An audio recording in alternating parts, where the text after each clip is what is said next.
নমস্কার, রমণীর হেসেলের আরেকটি নতুন রেসিপি নিয়ে হাজির হয়ে গেছি। আজকে বানাতে চলেছি চিকেনের কষা। কিভাবে বানাচ্ছি দেখতে থাকুন। আশা করি আপনাদের এই রান্নাটা ভালো লাগবে। যেহেতু কালকে সানডে, তাই সানডের স্পেশাল ডিশ। চিকেন বানানোর জন্য আমি এখানে 500 চিকেন ভালো করে ধুয়ে নিয়েছি।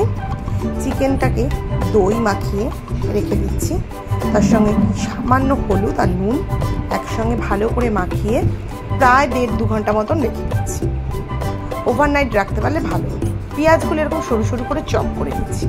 কড়াইতে তেল দিয়ে পেঁয়াজগুলো ভালো করে লাল করে ভেজে নেব। অ্যাকচুয়ালি পেঁয়াজের বেরেস্তা বানিয়ে নিচ্ছি। পেঁয়াজগুলো লাল মুচমুচে করে ভাজা হয়ে গেছে, পেঁয়াজগুলো তুলে নিচ্ছি। ভাজার সময় আমি একটু চিনি দিয়েছিলাম যাতে পেঁয়াজটা একটু মুচমুচে হয়। এবার ওই কড়াইতেই আমি মাংসের আলুগুলো দিয়ে ভেজে নেব। আমি মাংসে আলু ব্যবহার করেছি, আপনারা চাইলে আলুটা নাও ব্যবহার করতে পারেন। আলুগুলোকে একটু লাল লাল করে ভেজে নিচ্ছি। আলু ভাজার সময় আমি সামান্য নুন আর হলুদ ব্যবহার করেছি। আলু আমার লাল করে ভাজা হয়ে গেছে, আলুগুলো তুলে নিচ্ছি। এবার যে বেরেস্তাটা ভেজে রেখেছিলাম তার থেকে কিছুটা নিয়ে মাংসের মধ্যে আবার মাখিয়ে নিই। মাখিয়ে আবার আধা ঘন্টার জন্য রেখে দিলাম। এদিকে একটা মশলা তৈরি করে নিচ্ছি।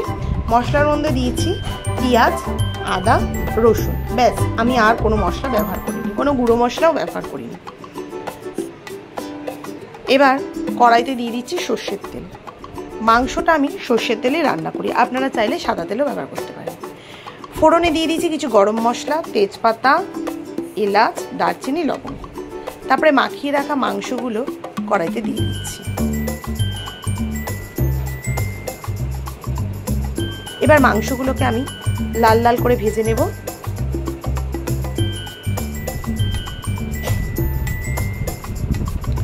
মাংসগুলো একটু লাল লাল করে ভেজে নিলে খেতে দারুণ টেস্ট লাগে।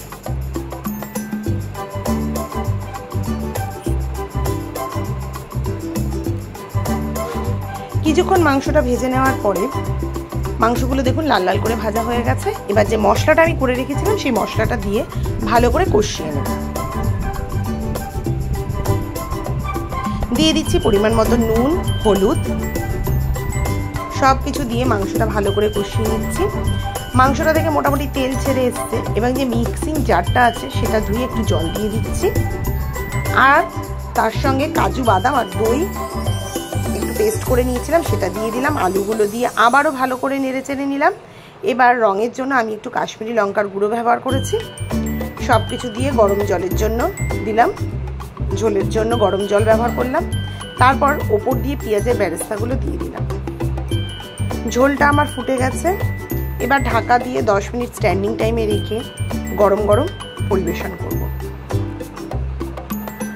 গরম ভাতের সাথে এরকম চিকেন কষা হলে আর কিছুই লাগে না। তবে এটা শুধু ভাত না, আপনি এটা লুচি, পরোটা, রুটি সব কিছুর সাথেই খেতে পারেন। আশা করি রেসিপিটি আপনাদের ভালো লাগবে। আর সবাইকে অনুরোধ রইল এইভাবে একবার চিকেন বানিয়ে দেখুন।